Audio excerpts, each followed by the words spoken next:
Le parquet vous a envoyé une convocation. Que faire? Je vais vous donner quelques conseils sur ce que vous pouvez faire ou ne pas faire si vous recevez une convocation ou une invitation du parquet. Moi, je m'appelle Théo Baya, je suis avocat en Angleterre et au barreau de Kinshasa, Matete. Deux choses importantes à retenir au sujet des convocations ou des mandats de comparution.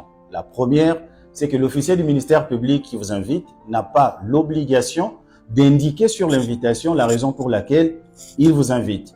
Vous le connaîtrez le jour de l'audition. Et la deuxième, c'est qu'il n'est pas obligé de vous laisser un délai. Il peut vous envoyer une invitation et vous demander de vous présenter le lendemain. Alors, que faire ou ne pas faire quand vous recevez un mandat de comparution du parquet?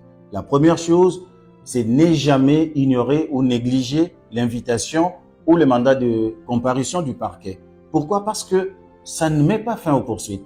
Par contre, ça vous expose au fait que le parquet peut alors décerner un mandat d'amener, vous serez arrêté et conduit quand même avec brutalité et humiliation au parquet. Donc, jamais ignorer le mandat du parquet. Le deuxième conseil, c'est de tout de suite consulter un avocat. Pourquoi consulter un avocat? Je vais vous le dire. Un avocat peut se rapprocher du parquet et savoir même à l'avance pourquoi vous êtes poursuivi. Le parquet, comme je vous ai dit tout à l'heure, n'est pas obligé de le lui dire. Mais dans la pratique, un bon avocat est en mesure de grappiller quelques informations du parquet et savoir qui a porté plainte contre vous et qu'est-ce qui vous est reproché. Cela va vous permettre de préparer votre défense. Le troisième conseil, c'est de ne jamais vous présenter seul au parquet sans l'assistance d'un avocat. Le droit d'être assisté par un avocat au parquet, devant la police et même devant les services de sécurité, c'est un droit garanti par notre Constitution. Et l'importance de l'avocat pendant une audition comme celle-là vous sera développée dans une autre vidéo. Le quatrième conseil, et là il est stratégique, ne jamais vous présenter au parquet un jeudi soir ou un vendredi. Pourquoi?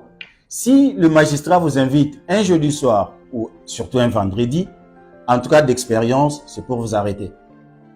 Par contre, envoyez un avocat qui ira s'excuser et demander à ce que votre audition soit reportée. Et là, vous allez vous présenter, par exemple, en début de semaine, un lundi ou un mardi. Si vous êtes arrêté ce jour-là, il a la possibilité de faire des interventions, de solliciter votre mise en liberté provisoire. Alors que si vous êtes arrêté un jeudi soir et surtout un vendredi, le jour ouvrable le plus proche, c'est lundi.